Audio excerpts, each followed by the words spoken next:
That's the worst thing you've ever heard about Virgo. You're not going to like it. I know that before I even speak. I know you'll want to close this video. You'll want to deny it.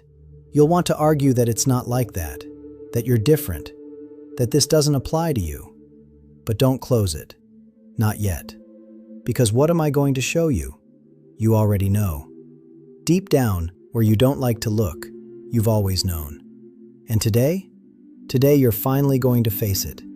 And it will hurt. But it will set you free. Because the worst thing about Virgo isn't what others do to you. It's what you do to yourself. And that needs to end. Now. The worst thing anyone can say about Virgo has nothing to do with perfectionism. It's not about being critical. It's not about overanalyzing. Everyone already knows these things. Everyone has heard them. And you? You kind of accept it. You even joke about it. Oh yeah, I'm a perfectionist. As if it were a neutral trait. As if it had no cost. But it does. A very high cost. That you pay every day without realizing it. Or realizing it but pretending not to. And the worst thing? The truth that nobody dares to tell you. It's this. You will never, ever think you're good enough. Never. And you will die trying. Trying to reach a line that you yourself move every time you get closer to it. And in this process, in this eternal search for sufficiency that never arrives, you get lost. Completely. And you don't even realize it. Let's be brutally honest. When was the last time you looked in the mirror and thought, am I good?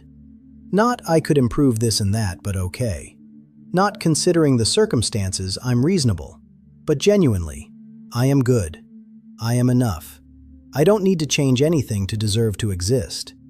When? Never? Exactly. Why for you? There's always something. There's always an area that needs improvement. There's always a flaw that needs correction. There's always an aspect that needs development.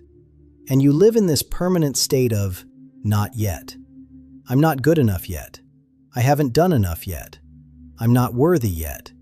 And when you get close, when you finally achieve something, instead of celebrating, you move the beam. Because what you achieved, it no longer seems so important. It no longer seems so difficult.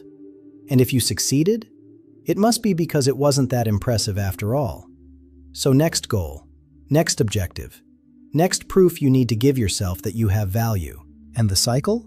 It never ends. Never. And here's the part that hurts. The part you don't want to admit, but that you need to hear. You do this because, deep down, you don't believe you have inherent value. You believe value is earned, it's proven, it's gained through action, through perfection, through being useful, being necessary, being flawless. And when you're not being any of that, when you're just being, you feel empty, useless, without purpose, without the right to exist, because you've confused who you are with what you do. And when you stop doing, you stop being, at least in your perception. And that's prison. A prison you built, brick by brick, pattern by pattern, expectation by expectation. And now? Now you're so used to the walls that you don't even see that they're walls anymore. You think it's reality, that it's truth, that it's just how things are. But they aren't. They are choices. Unconscious ones, perhaps, but choices nonetheless. And I'll prove it to you. Think of someone you love, really love. It doesn't have to be romantic. It could be a friend. It could be family. Someone you deeply value. And now tell me, do you love this person because they are perfect? Because they never fail? Because they always do everything right? No. You love them despite their imperfections. Maybe even because of them. You love them because they are themselves, authentic, real, human. And if they came to you tomorrow and said, I need to be perfect to deserve your love, you would be devastated. You would say, no, you don't understand. I love you as you are. And you would be sincere, completely sincere. So why? Why don't you extend that same grace to yourself? Why do you demand of yourself a standard you would never demand of anyone you love? Why are you a cruel judge to yourself and a compassionate advocate to everyone else, because you were taught wrong. You were taught from childhood that love is conditional, that approval needs to be earned, that you're good when you're useful and problematic when you have needs. And you, being a Virgo, being observant, being adaptable, you learned quickly. You learned that being good guarantees security, that being perfect avoids criticism, that being useful guarantees you won't be abandoned. So you became all of that. Good, perfect, useful. And it worked. For a while. People valued you, praised you, wanted you around, but not for who you were, for what you did. And that difference? You felt it. You always felt it. But you didn't question it, because having conditional love seemed better than risking having no love at all. So you continued, being good, being useful, being perfect, until you forgot you were performing. You thought that was your true nature, and you became it. And now?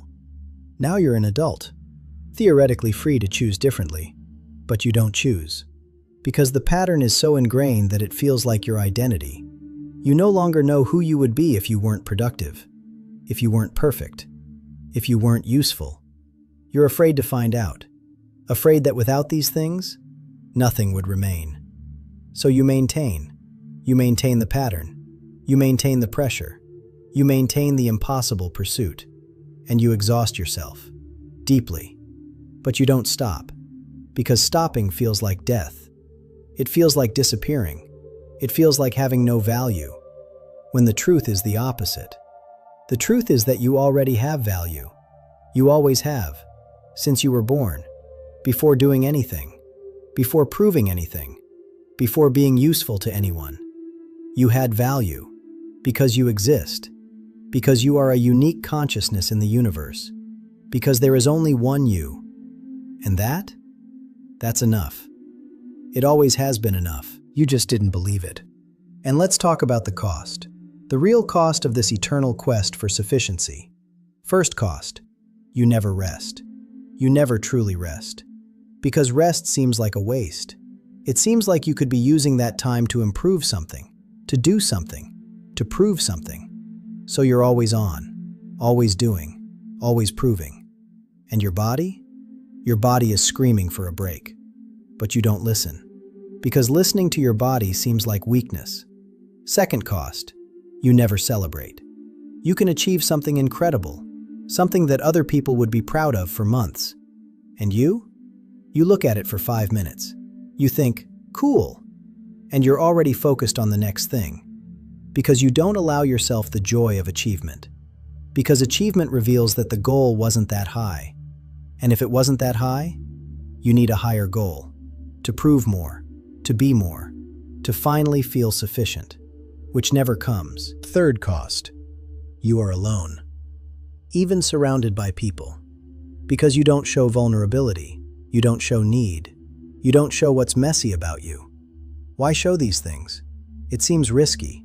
It seems like people will see that you're not perfect, and they'll reject you. So you only show the edited version, the acceptable version, the useful version. And people love that version. But they don't really know you. They don't know the vulnerable you, the confused you, the imperfect you. So even when you're with people, you're alone. Because nobody is with the real you. They're with the performance you're showing. And you feel it. You feel deep loneliness. But you don't connect it to your choice not to show yourself.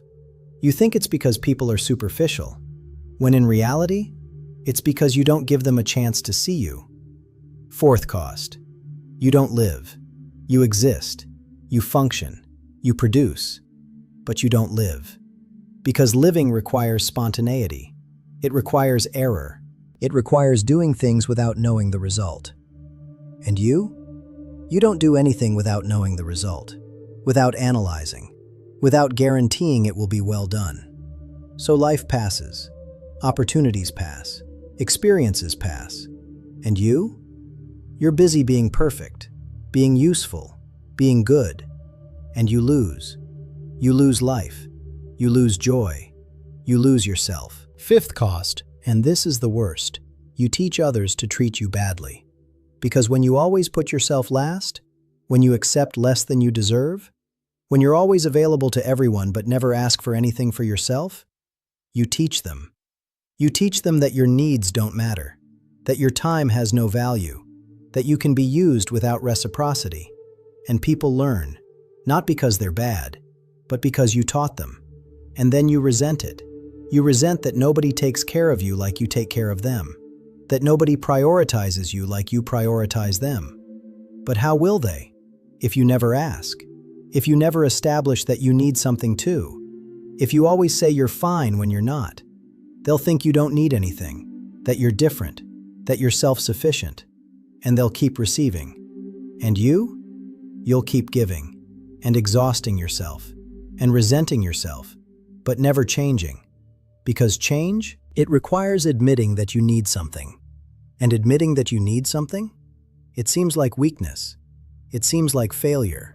It seems like you're not enough. And we go back to the beginning, to the cycle. It never ends. Unless you stop. Consciously. Purposefully. Now. So how do you stop? How do you break a lifelong pattern? First, you admit it. Admit that you're trapped. Admit that you're sabotaging yourself. Admit that your pursuit of perfection isn't a virtue. It's imprisonment. It's torture. It's you hurting yourself repeatedly in the hope that next time will be different. Next time you'll feel enough. But you won't. You never will. Unless you change the rules. Unless you decide that sufficiency isn't something you achieve. It's something you are. Always have been. And when you admit that, when you truly accept it, something breaks. That constant tension, that eternal quest, that feeling of never arriving, it breaks. And there's space.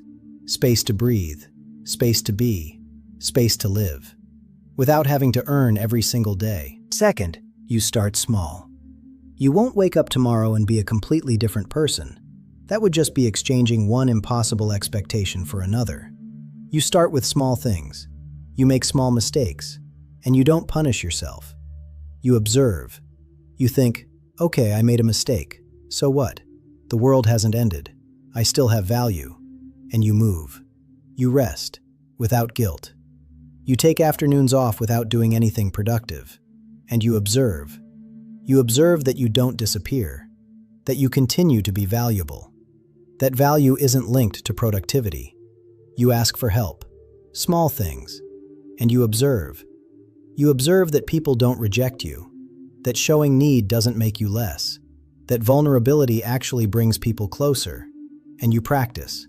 Small things, consistently, until a new pattern begins to form. A pattern where you are human, where you make mistakes, where you need help, and you continue to have value. Always. Third, you surround yourself with people who see you, not your performance, but you.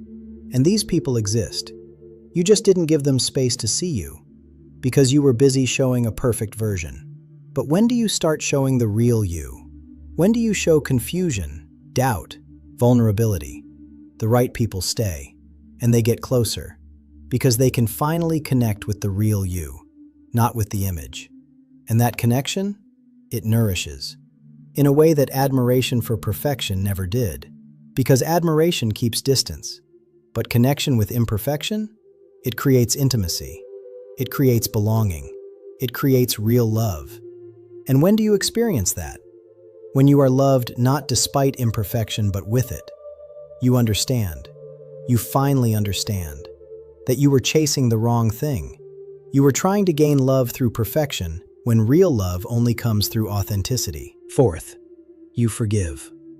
You forgive those who taught you wrong. You forgive those who made you feel that love was conditional. Not because they deserve it, but because you deserve freedom. Because carrying resentment is remaining imprisoned. It's giving them power over your life. And you don't want that. You want autonomy. You want to choose. So you forgive. You don't forget. You don't validate. But you let go. And when you let go? When you stop blaming others for the pattern you now maintain alone, you regain power. The power to change. The power to choose differently. The power to be different. And you use that power. You use it to build a life where you are enough. exactly as you are, with mistakes, with flaws, with imperfections, enough, worthy, valuable, simply for existing. And there's something that needs to be said, something important. This pursuit of perfection, this need to prove your worth, it's not making you better, it's making you less. Because you're so busy trying to be an impossible version of yourself that you're not being your real self. And your real self? It's the only one that matters. It's the only one that can create true connection. It's the only one that can live fully. It's the only one that can be happy. Because happiness doesn't come from achieving perfection. It comes from accepting imperfection. It comes from allowing yourself to be human. It comes from stopping fighting against who you are and starting to love who you are. And when do you do that? When do you truly accept yourself as human, imperfect, in process? Paradoxically, you improve.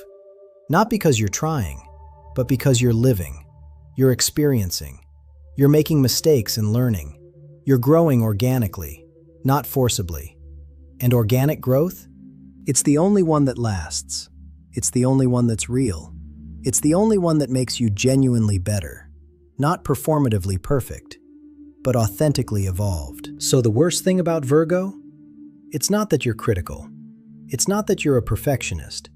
It's that you're wasting your life chasing approval you already have, value you already possess, sufficiency that has always been yours. You're living as if you need to earn the right to exist when you were born with that right. You're treating yourself like a project to be fixed when you are a person to be loved. You're exhausting yourself trying to prove what never needed proving. And in that pursuit, you're losing yourself. You're losing life. You're losing joy. You're losing connection. You're losing everything that truly matters. And why? Because of a pattern you learned as a child. Because of a belief you internalized without questioning. Because of fear you're feeding instead of facing. And that needs to stop. Not tomorrow. Not when you're ready. Because you'll never feel completely ready. Now. For now. Look at yourself with brutal honesty and ask, am I living? Or am I just trying to earn the right to live? And if it's second, change, decide, now, because you are already enough, that you already deserve it, that you already can, and you live it, finally, fully, imperfectly, but authentically. And you discover that this is freedom, this is peace, this is real happiness, that you always deserved, from the very beginning.